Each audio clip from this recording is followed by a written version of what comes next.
Hi guys, welcome to the December edition of the Nature Vlog. Today I wanted to read you a poem, so I thought this was really fitting and poignant for the season, and it's entitled The Heavenly Guest. The winter night shuts swiftly down. Within his little humble room, Martin, the good old shoemaker, sits musing in the gathering gloom.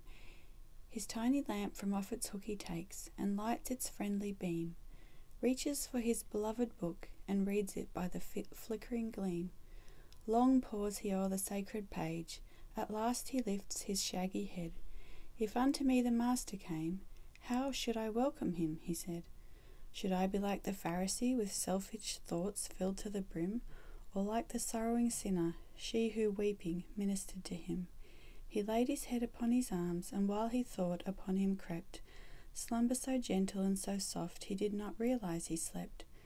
Martin, he heard a low voice call. He started, looked toward the door. No one was there. He dozed again.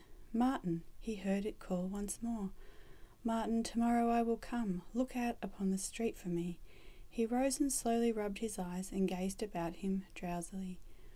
I dreamed, he said, and went to rest. Waking betimes with morning light, he wondered, were they but a dream, the words I seemed to hear last night? Then, working by his window low, he watched the passers to and fro. Poor Stephen, feeble, bent and old, was shovelling away the snow. Martin, at last, laughed at himself for watching all so eagerly. What fool am I? What look I for? Think I the Master's face to see?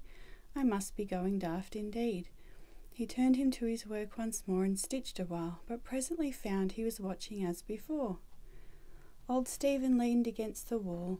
Weary and out of breath was he. Come in, friend, Martin cried. Come, rest, and warm yourself, and have some tea. May Christ reward you, Stephen said, rejoicing in the welcome heat. I was so tired. Sit, Martin begged. He comforted be comforted and drink and eat. But even while his grateful rest refreshed his chilled until toil-worn frame, did Martin's eyes still strive to scan each passing form that went and came.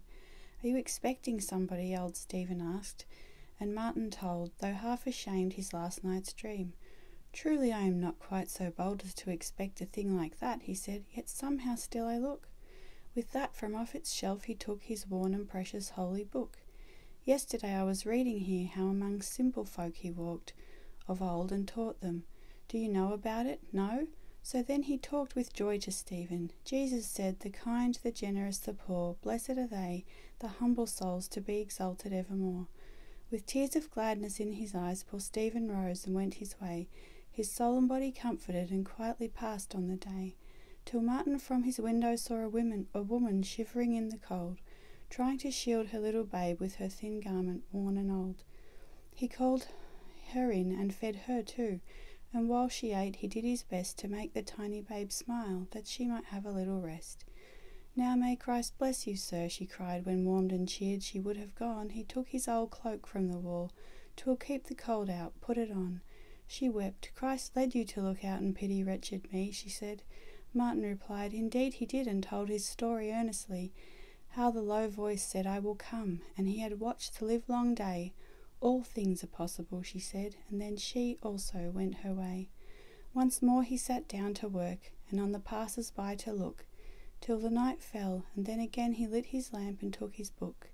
Another happy hour was spent, when all at once he seemed to hear a rustling sound behind his chair. He listened, without thought of fear. He peered about. Did something move in yonder corner, dim and dark? Was that a voice that spoke his name? Did you not know me, Martin? Hark! Who spoke? Cried Martin. It is I, replied the voice, and Stephen stepped forth from the dusk and smiled at him, and Martin's heart within him leapt. Then like a cloud was Stephen gone, and once again did Martin hear that heavenly voice, and this is I, sounded in tones divinely clear. From out of the darkness softly came the woman with the little child, gazing at him with gentle eyes, and as she vanished, sweetly smiled. Then Martin thrilled with solemn joy. Upon the sacred page read he, hungry was I, ye gave me meat, thirsty, and ye gave drink to me. A stranger I, ye took me in, and as unto the lowliest one of these my brethren, even the least ye did it, unto me 'twas done. And Martin understood at last it was no vision born of sleep, and all his soul in prayer and praise, filled with a rapture still and deep. He had not been deceived. It was no fancy of the twilight dim, but glorious truth. The Master came, and he had ministered to him. This poem was written by Celia Thaxter, and I will link everything below, like the book where I got this from. There's some really beautiful poems in it, and letters, and memories, just really lovely things, so I will link that. I was actually going to put this video on Christmas Eve because I thought it would be really nice as a video for that, but this week I just have not been able to get the videos that I wanted to get done, so I am hoping that next week we'll have my goal is to have the whole video finished and ready, and maybe a couple of other ones that are a bit more Christmassy. But in the meantime, and you can see like this beautiful the berry here, and the shadow, the red shadow that it's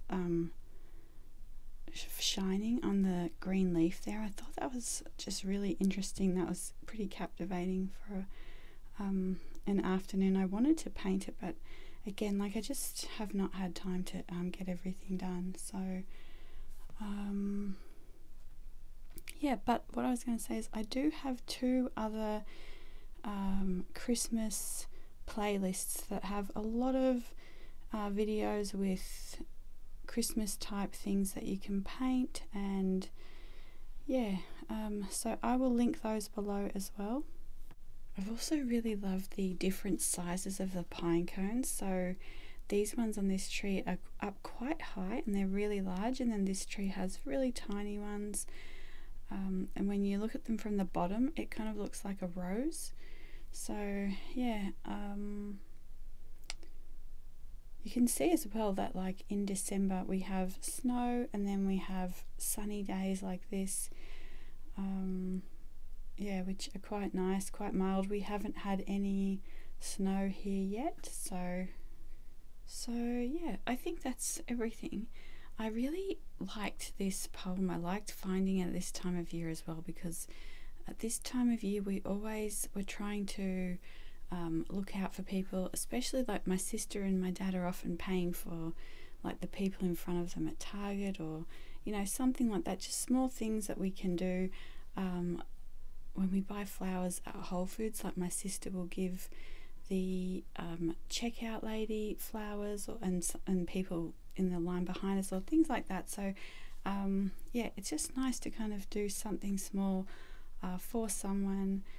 And yeah, so anyway, I hope that you're having a really lovely December. I know this time of year can be very difficult for people, so you know, just be on the lookout around you, and yeah, anyway, have a really lovely week, and I will see you. My goal is to have something out by next Thursday, so we'll see how I go, but yeah, see you in the next video. Bye guys.